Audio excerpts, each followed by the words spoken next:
All right. So y'all just watched my marriage video, and it's a big deal. Anybody know what the average wedding day cost is in the United States of America? Oh, y'all are a lot higher than the other classes' guesses. 20K. Because of the pandemic, I'm sure it's dropping, but it would only be getting closer to 25 without a pandemic. Yeah, about 20K plus. And that New Orleans wedding wasn't too far off, I'll be honest with you. This being said, it's a big deal, right? It's supposed to be like the big day of your life, and rightfully so. But as far as our culture goes, we don't really know why. Frankly, we don't really have a working definition of marriage. We don't know exactly what it is. We just know that it's a big deal, and we know that it's special. But that's not really giving us an actual idea of what it is. And so I ask you, perhaps one of the toughest questions of the year is define marriage. Like, give me a working definition. And I've gotten a few good answers so far, but we're going to look at your answers to see what is our idea of marriage and how far off are we. It's a bond that is formed when two people love each other so much they cannot be apart. Okay, so two people that love each other and they cannot be apart. So this isn't too uncommon in Cajun country. You go up with your parents, and maybe your whole family like lives in the subdivision, and you have this option to go away to college or go away for your first job, and you just can't take it. You just want to leave your family. You just can't be apart from them. You love them so much that you can't be apart from your parents. Are you married to them? No. So that can't be a working definition. So let's try something else. It's a commitment by opposite gender to stay in a relationship no matter what happens. Hmm.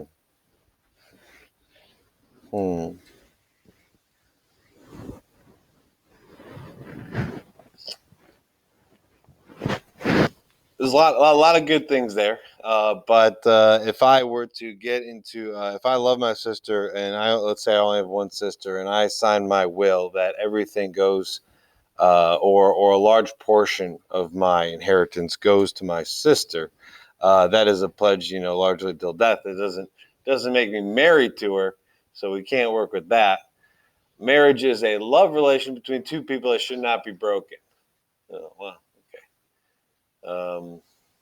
I'm going to give you a depressing thought. Okay, I went to a conference this past weekend by Trent Horn, and he had a very unromantic line. He said, "Marriage has nothing to do with love. Marriage has nothing to do with love, or based on the reality that the vast majority of people that you love in your life, you're not going to marry. So love doesn't demand marriage, and love doesn't mean that you should marry somebody. Love should be there, of course, in your engagement, your wedding day, and the rest of your life. That's the hope and the prayer, and that's largely a goal. But so many people, of course, y'all know what the divorce rate is nowadays. What, Melaine? Good numbers. What percentage of marriages don't last till death? Okay, it's about 50. Jesus was never married. He wasn't. He never got a divorce. But we pray to him for marriages. Jesus, come and help our marriages. So that being said, yeah, I mean that's just as a country it's a little embarrassing. Not that it isn't present all over the world, divorce, but the fact that when we say I will be faithful to you till death do us part, we got a 50% success rate on those promises that we sign and we prepare for and we spend a lot of money on often. We're only successful 50% of the time. Which is to say that in a culture where it is love, love, love, go for whoever you love with, it's just not working out that way. There's got to be other realities that we got to pay attention to so that we can stay married, and not just married, but happily married. Okay, so we just did that one.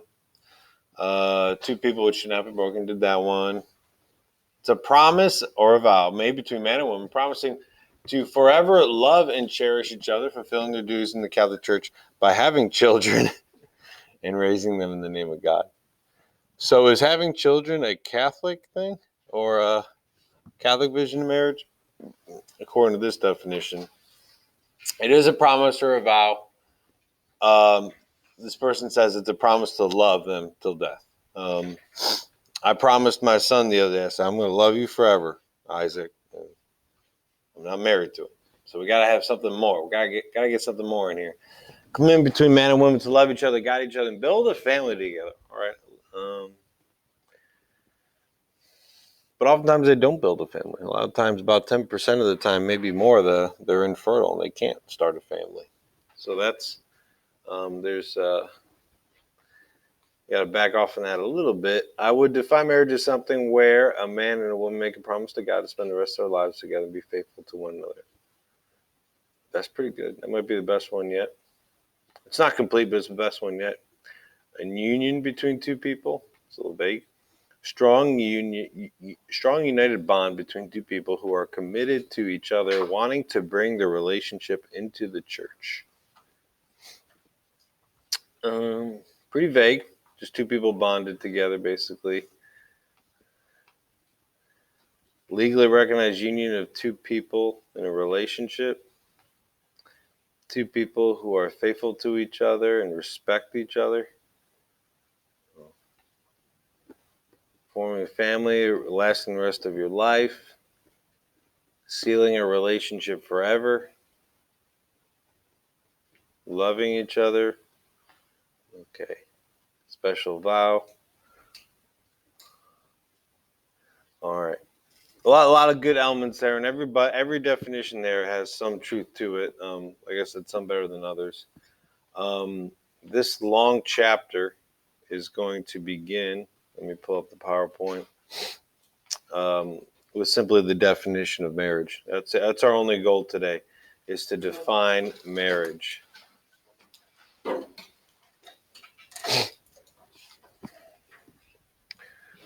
Chapter 5, Holy Matrimony.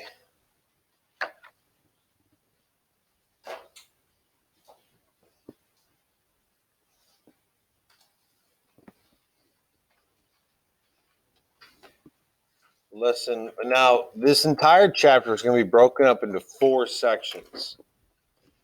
Today we're going to start the first characteristic of married love, authentic love, which is it's a total gift of self. And then we're going to say it's the second characteristic is free. The third is that this relationship requires a high level of fidelity or has to be faithful. And most difficult to understand, but this relationship is fruitful. So technically there's like 4 lessons, but every one of these has like a sub point. The first section we're going to do today, the definition is total. And then we're going to talk about how, when you have sex, you're giving a total gift of yourself to the other person and how that's fitting only in marriage. We're going to have that talk tomorrow. All right. So total love. First section is, like I said, definition. So we're going to ask ourselves what makes a relationship. There's going to be 3 things that can define any relationship out there. This goes all the way back to the ancient Greek philosophers. So every relationship is comprised and therefore defined by 3 things: actions, goods, and a commitment.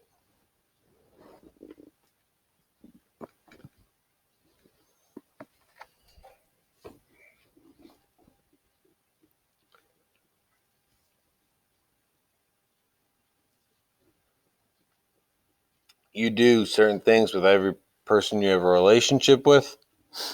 You do it for certain things, and this demands a certain commitment on your part. And we're going to break apart any relationship you want, and we're going to define it in these three categories.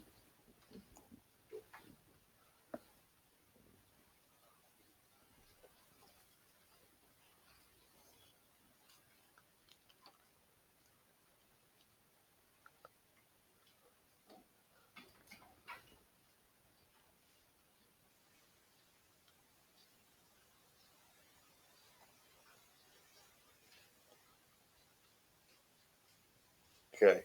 Actions, goods, and commitments that come from them. Okay, I need my Promethean pen. I need somebody in the audience, in the class, to give me any relationship out there other than marriage. We're going to get to marriage, but I want you to see how every relationship is defined by actions, goods, and commitments. So name me any relationship out there you have with another human being. Friendship.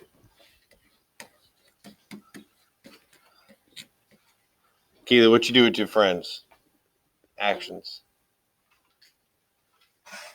Fun? I don't know. Have fun. How do you have fun? Hang. You hang. What else do you do? Guys or girls? What do you do with your friends, Ryan?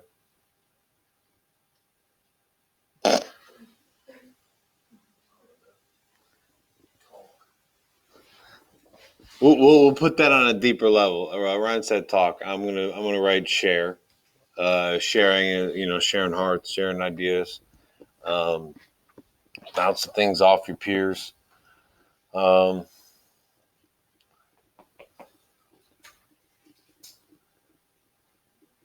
on, what you do, Malane?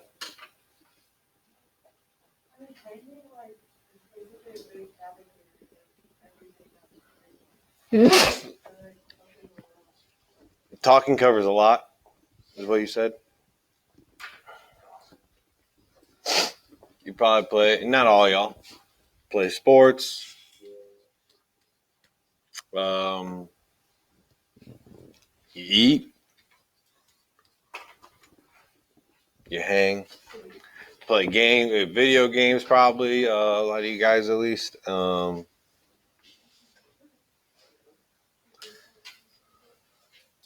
Ladies might. Please, ladies, tell me what you do with your friends. I'm being honest because I've said things in the past and I've been called sexist for saying them. So I want some input. What do y'all do when you hang out? Shop. It's very expensive having. They get their toes and nails, pedicure, manicure. All right, there we go. Self-care. All right. And what do you get? This is a dumb question, but you have to think about it. What do you get from having friends? Everybody wants friends. They make you happy. Sometimes. Keely, having some friend issues right now. She said, maybe. Sometimes they make you happy. Sometimes they frustrate you. Human beings. What do you get from your friends that you don't get from any other relationship, perhaps? Oh, there you go. That's a good one. As you share, you're getting advice, help.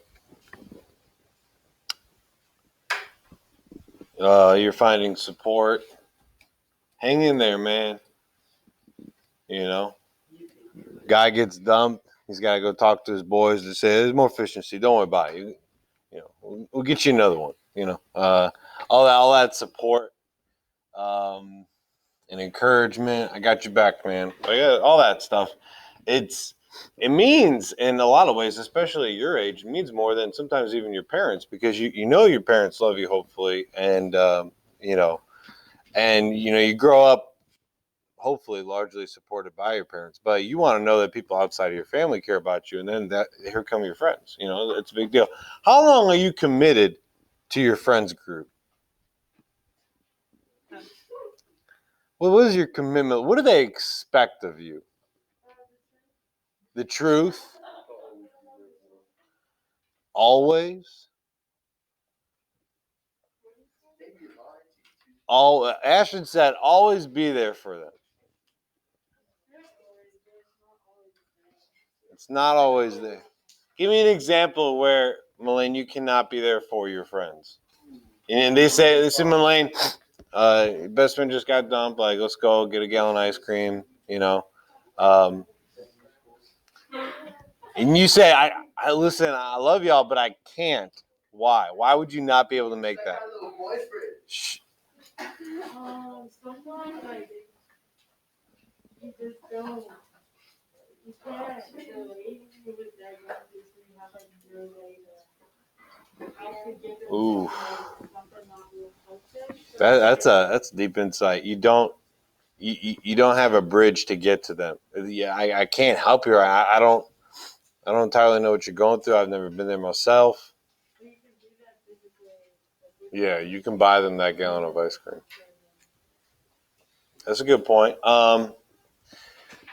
About a couple of years ago, I had two soccer players in different classes, and one of them said, "No, this other team of mine, best friend, we are going to be best friends till we die."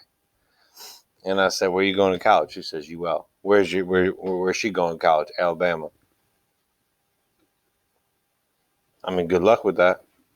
Both of you going to join probably different sororities, get different friends. Yeah, you're going to call each other for a couple months, and then you're just going to be caught up so busy in the world that you're living, which is two very different worlds, and you're not going to be best friends. You're going to catch up. Hopefully, when you come back, that's going to be a couple times a year. It's going to be hard. What? I would love to follow up with this girl because now they're in college. But it was a real hot point of contention when we did this lesson 2 years ago. The fact of the matter is that your commitment is very temporary. You can always be there to a certain degree until college happens, until you got a great job opportunity and it's in Texas and you're going to have to move away one day. Like, frankly, there will be other things that come along in life that will likely separate you. Now, not necessarily. I've met a lot of adults that say, "Hey, I'm still best friends with my best friend from high school." My wife is kind of there. She's definitely not as close, but her maid of honor was her best friend from high school. That was 4 years ago. It's hard and it changes and it evolves, but it takes a lot. It takes a lot to be best friends with the same person 10 years from now. Frankly, it takes a lot. A lot of providence, a lot of help, and so it's temporary. Your commitment is based on the hanging, the sharing, the eating, and the playing. When you can't do those things anymore, for whatever reason, or you go get a boyfriend and you just fall in love with them, you ain't shopping as much with the girls. It happens. All right. I want you to see this relationship: actions, goods, commitments. Give me another relationship. Oh, okay? Okay, you can go there. BF, GF. What you do? You got one right. Raise your hand if you got a boyfriend or girlfriend. Oh, right. Lena. Anybody else? Just Lena?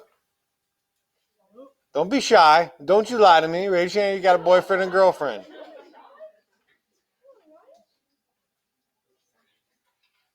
Keely, you want to answer for Ryan? Because I don't know if I can trust him right now.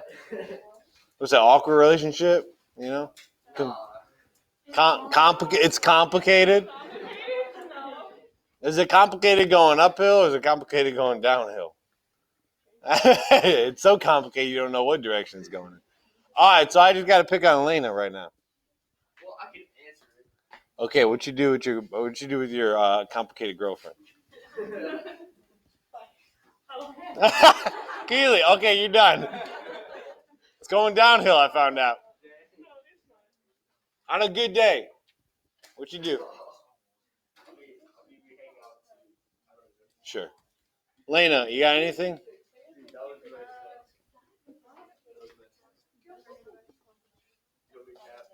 Yeah. Talking, sharing. I'm gonna call it timeout. We could go on. Oh, where do you go to mass with it? I think Coach Jed Aber goes there. I could be wrong. But yeah. All right, you go to mass together, hold hands.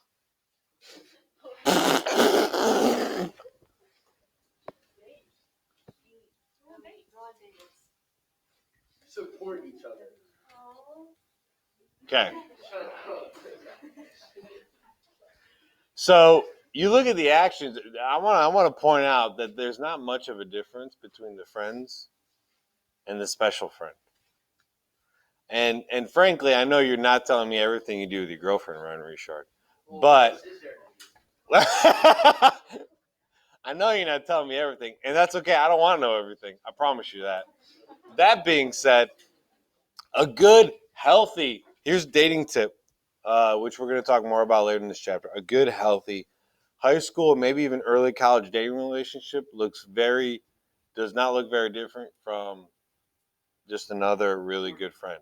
It's a lot of shit. What? Courting. Yeah, that's when things get a little bit different. Okay.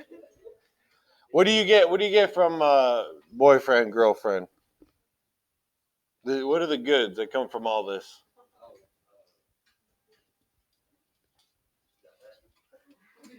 You feel supported. Yeah. Keely, when was the last time you had a boyfriend? You're just talking very.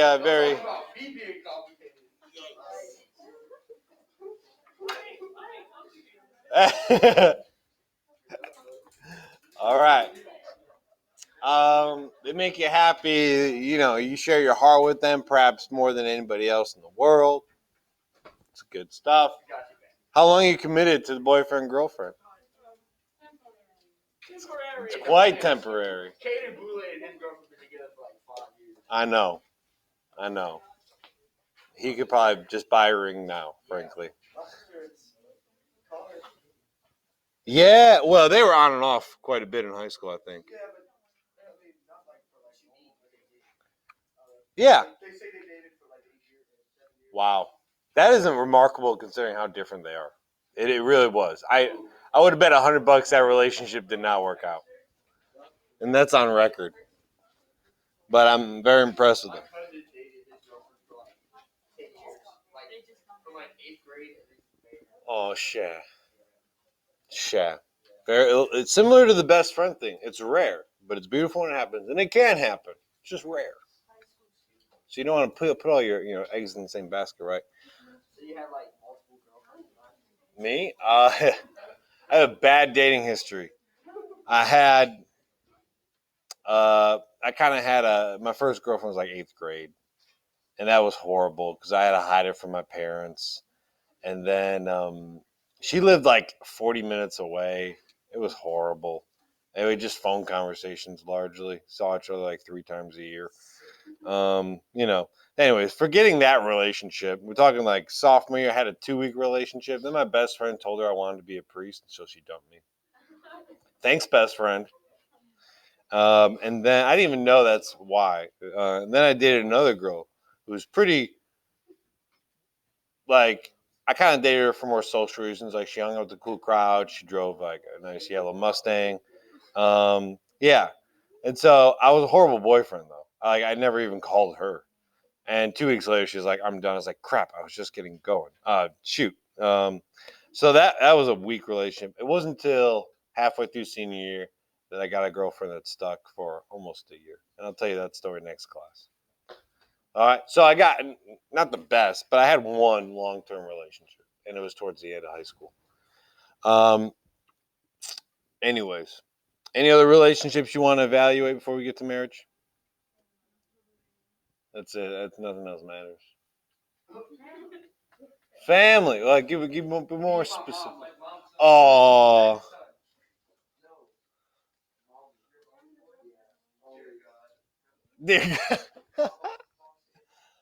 Your relationship with your mama. What you do with your mama?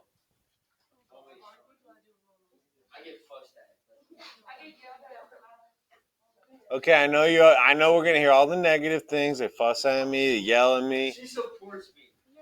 How? We're still in the actions. She what? She kind of moved me to like a whole new school. Yeah, and now you're kind of thankful for that, aren't you? Okay, so what does she do? She provides education, shelter. Does she cook for you?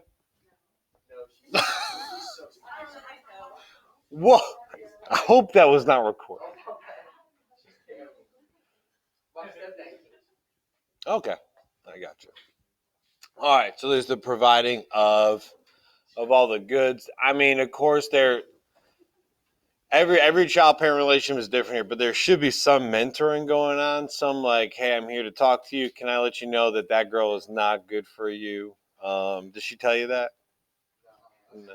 Good. Maybe she doesn't have to. Great. Awesome. So there's talking happening on hopefully a deep level. This is parent. So you have somebody older, more respect to. You could throw your part is to do chores, to make grades if you want to stay here. Blah blah blah blah blah blah blah. And you don't realize this, but you have no idea whether you get along with your parents or not. You don't realize the amount of security you get in having a home, in having your own room, in having your own bed, in having food to go home to. You have no idea. You take it for granted. I mean, you're probably thankful for it, but most of us Americans just take all that for granted. Like parents, because they raise you and they provide for you, and you can lean on them for a few more years, give you a lot of security. They give you and because of that, you have the freedom to go have fun on the weekends and hang out and play sports and not actually worry about paying, the bills. They give you all that, of course. And how long are you committed to your parents? It's gonna change. I'm gonna put I'll put forever with an asterisk.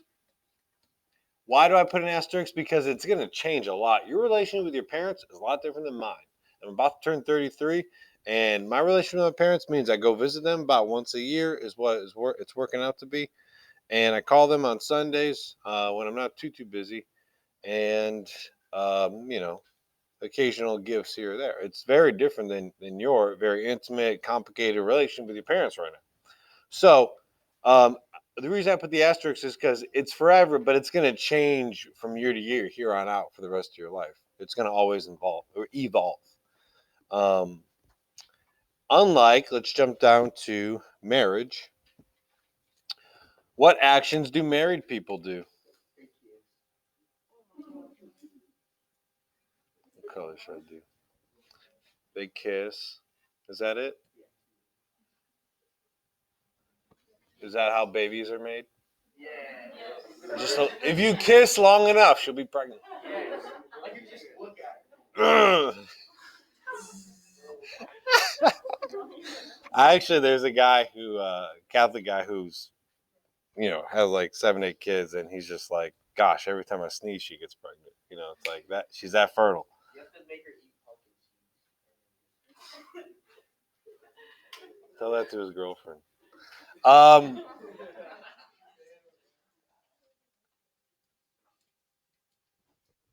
oh, oh my! He said the Can we put the birds to bees? S. Yeah, if that word is too much, you can just write down birds and bees. Make baby trees, or I don't know what like sex. Uh, is an action that we typically associate with marriage. It obviously happens outside of marriage. More on that next class.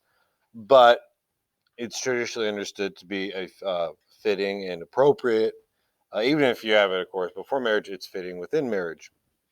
What else do married people do? Believe it or not, a lot of high schoolers have this perception that married people have sex all day long. No. And it's not true. It's not true, I promise you. That being said, what else do married couples do? Live together. They live together. We're going to call that um,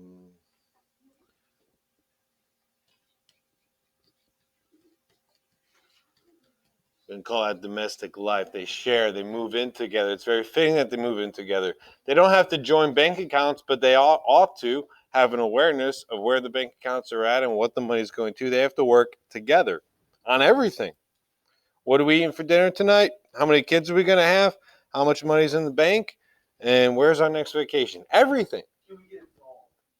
Yes. Conversation happening in the Paoletti family right now.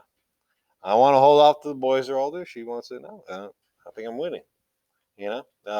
She understands that it's too much right now because we're just trying to keep our little boys alive. So we're gonna get a dog soon. But yeah, you talk about all these things, and like, there's really, if I want to have a successful marriage, I can't keep anything private. I can't keep anything to myself. Yeah, I'm gonna go play tennis. Yeah, I'm gonna go have an occasional night with the guys. But even that, I share with her, communicate with her, and it's everything. It's total. It's a total relationship, unlike every other one. It's total gift of self. And what do you get from this? Why do we do this? As the guys say, why do we get a ball and chain? Oh, deep. I'm not gonna write that down though. I don't agree with it. It was deep, but it wasn't accurate. Frankly, my wife doesn't fulfill me. Who fulfills me? There's this old Jerry Maguire movie. Don't watch it. Do not watch it. Do not watch it. It's a horrible movie.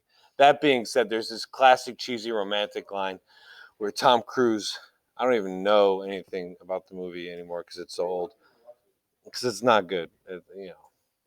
There's too much kissing in it. Let's put it that way. Too many birds and bees.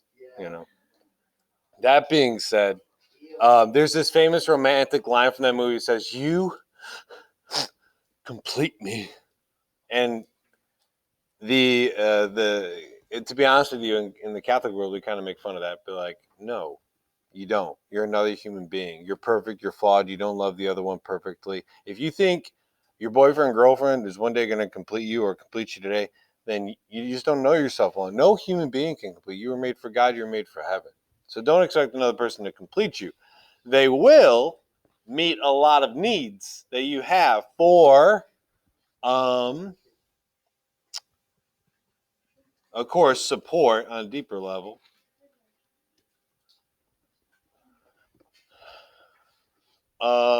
So the domestic life leads to a support where we're sharing bills, which actually is very economical. We're sharing ideas, so we're largely day to day educating each other, whether we realize it or not, how to cook this food. Oh, I know how to cook this. You know how to cook that. I cook the Italian food. My wife cooks the Cajun food. It works out beautifully. There's that support. There's that growth. And when you kiss a lot? What do we say comes from that? Kids. We call that procreation. That is the natural good. If sex is appropriate in marriage, then marriage will be ordered towards kids, procreation, based on the fact that you are uniting everything from your bodies to your minds, your souls. How long are you going to be committed to this? Forever. Till death. We're going to say this is a permanent commitment, and you can't share with anybody else. It's exclusive. So if I go have sex with somebody other than my wife, I'm still married to my wife. Don't get me wrong there, but I am not being true to that other relationship. I'm lying really to two people at the same time. Okay. Notice I didn't put an asterisk here because until myself or my wife die, there's no changing this. There's no backing off of this. Yeah, you can only have kids for so many years. But there's that still taking care of the kids, openness to family life and taking care. Then you take care of the grandkids and you got to be faithful and one of us is going to have to bury the other one, till death do us part. Unlike the relation with your parents, which, if anything, you separate from your parents as you go on in life. All right, so we have defined marriage. Let me give you a working definition. There's, like I said, three parts. Here's the action part. It is a comprehensive mind-body union. It is a coming together as a couple, completely, totally comprehensive mind-body. You are uniting everything totally to one another. And when you unite your minds and your bodies, it is only fitting that you experience procreation. The majority of the time, you're going to experience procreation, aka kids, and domestic life. And so the good that comes from your mind union is that you share everything and you support one another. Those are the goods. I don't want to live alone and I want to have a family. I'm going to go get married. These are the goods that we look for primarily. There can be other ones, but these are the ones that are written in within this deep, intimate, best friendship you have with somebody of the opposite sex.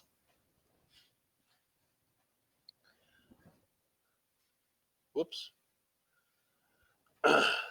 And okay, by the way, this word APT, I realize a lot of high schoolers never seen that word before. It is a word. It's not an abbreviation. A comprehensive mind-body union that is apt, meaning it is fitting for, which means it leads to procreation, domestic life. And once you have procreation, once you have kids, once you have a one life, one bank account largely, one retirement plan, this means that you're in it to win it. You're like, you got to be in this till death do you part, based on the goods that don't go away. It is most ideal that you understand this relationship between permanent and you can't share it with anybody else. You know, even if I want to go give $1,000 to whatever good organization, I can't do that without worrying about my wife. All these things. What do you mean? So you get divorced, you separate, you go to through lawyers to a judge, says you split it down the middle, or she gets that, you get this. I don't. Like what happens to all Well, some of you have experienced this because, like I said, the divorce rate's about 50%, which means statistically half of y'all, probably 40% of y'all in this room have divorced parents. Okay, that being said, Ryan, you've already shared that you have a stepdad, so there's some of that happening in your family. Do your parents still ever have to talk about sending you to Turlings? no, hold on. Your mom did all that? Yeah. Do you have a relationship with your dad? Yeah. Kind of, yeah. Usually distant. You don't see him much. Okay. Typically, even when that happens for big decisions like changing of school, um, parents still need to talk it out. Like, my wife, her parents divorced when she was 6 or 7, pretty young, and her her mom and dad had to talk on a weekly basis. Who's paying for this? Who's paying for that? When is she getting a car? When is she getting a cell phone? So that's the reality of when you create kids together. You both naturally want to support the kid and love the kid. That means you have to still cooperate, but more distantly. So it's different with every divorce, and with every couple. If one party is dangerous, then they're gone forever, and then just one parent makes all the calls. But there's no like permanent and exclusive thing go away. Okay, so what this definition, I will admit, is the ideal. This is the goal. This is what, when you sign your marriage contract, this is what you need to genuinely be striving for and prepared for, which means you want to date for a while. You want to talk about the hard things for a while. You want to make sure your relationship can stand the hard times. And when that all happens, you get married. Um, Obviously, like we already said, the divorce rate's somewhere between 40 and 50% right now. We're not doing this.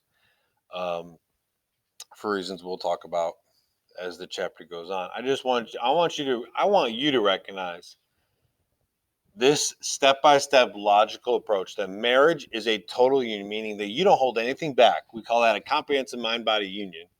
When you unite your bodies, you get procreation. When you unite your minds, you have one life to share. And this is just so intimate that when you divorce, it's painful.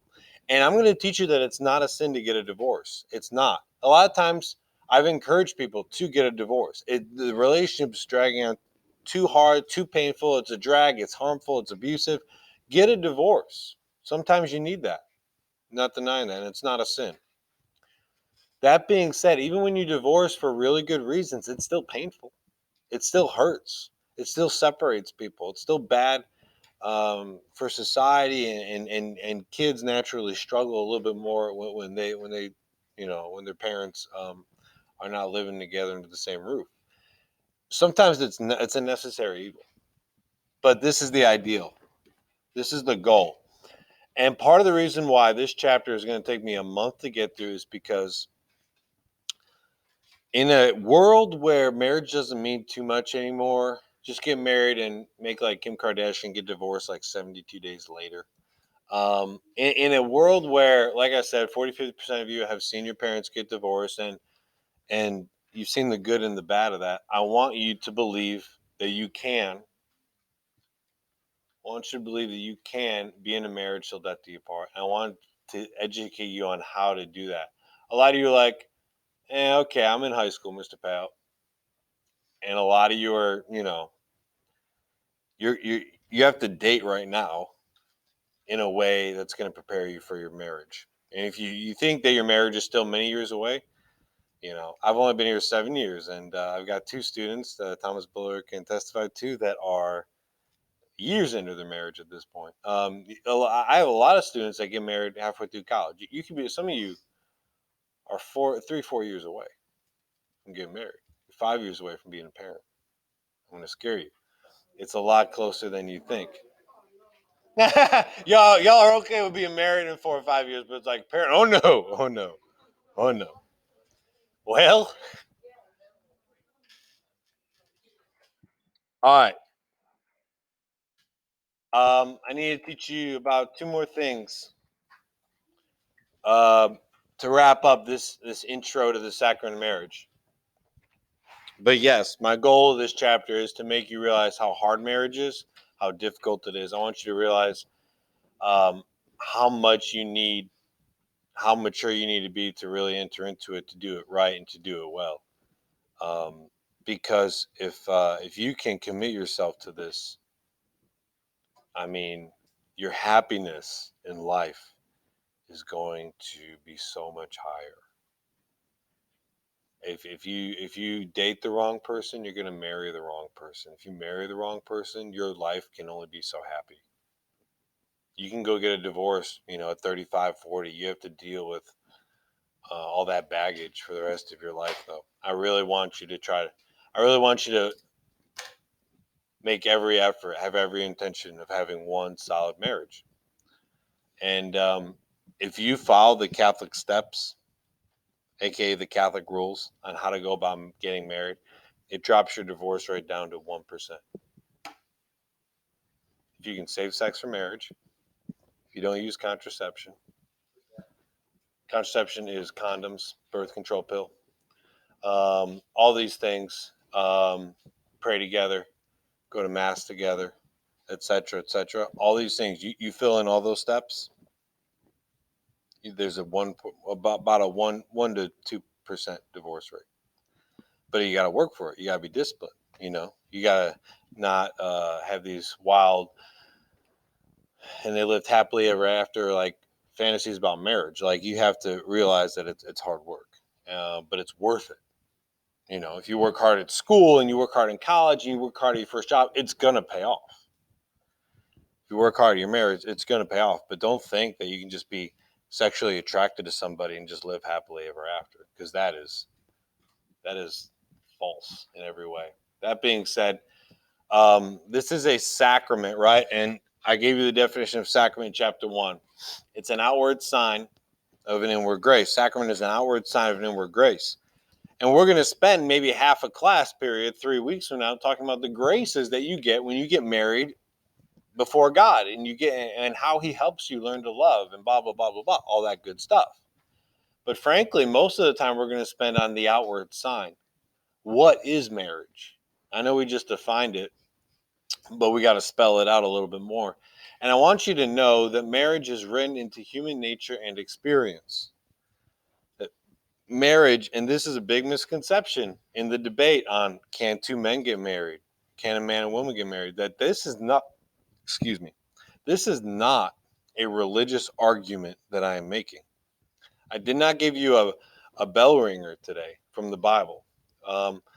That we're going to spend a lot of time just looking at the very nature and the relation between man and woman and draw natural, logical conclusions from it. This relationship is ingrained in nature. I give you this picture of Native Americans and their family life because You will find this in every culture. Before Christianity ever came to the New World, the Americas, there was marriage. In every ancient society before Jesus came, there was marriage. And sometimes there was polygamy, and sometimes there was different give or takes, but marriage is written into our bodies. It's written into the reality of it. It takes man and woman to create the next generation, all these things. So I want to draw that attention to you that there are some things that I'm going to say that are about marriage that applies to the whole world. And there are some things, very few things I will teach you that apply just to Catholics. But marriage is a natural institution. It's not a people think because Christians are the ones saying no, same-sex marriage is not allowed. It's not good. That it's a religious argument, and it's not actually. I went to a conference this past weekend by Trent Horn. He says he was speaking against the idea of same-sex marriage at a public university. He said it was a loud crowd. There was atheists in the front row in atheist T-shirts, ready to throw verbal stuff at him. He said two women got up early in the talk and started making out with each other right in front of him while he was talking. He said, "All right." And then after giving his arguments for why marriage between man and woman, why it's important, he said, "Any questions?" He put the floor open for all the attacks they were ready to hurl at them, and they were silent. And he said, "Come on, y'all, questions?" And they said, "Well, we thought you'd make all your arguments from the Bible, and you didn't reference the Bible at all, so we don't know what to say."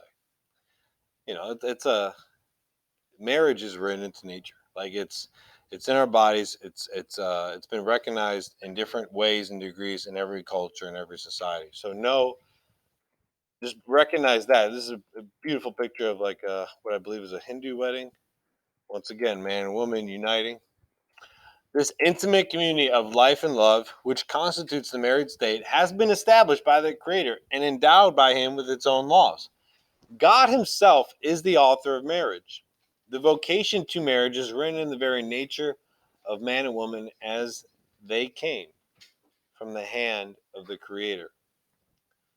Marriage is not a human institution, despite its many variations it may have undergone through the centuries in different cultures, social structures, and spiritual attitudes. These differences should not cause us to forget its common and permanent characteristics. So there are things that differ from the United States to India to China when how do we get married and what does that imply? There are differences, but there are always similarities. And we'll, of course, focus on the similarities largely in this chapter. For your own marriage, and so hopefully you can have a mature understanding of why the Catholic Church teaches what she does as far as what marriage is, because it's being redefined every day in this country. There's currently a movement to allow 3 people to get married to each other. Yeah, they call it a. It's not a. They don't call it a triplet. They call it a truple, as opposed to a couple. Yeah, it's you gotta have proper characteristics of marriage. Total, free, faithful, fruitful. You can't totally give yourself, to 2 people. It's impossible. You're not being faithful. Just make a group chat. That's all. That's all you need now. We just need more technology. All right. This ends the intro. Tomorrow we're going to talk about why sex is most appropriate within marriage.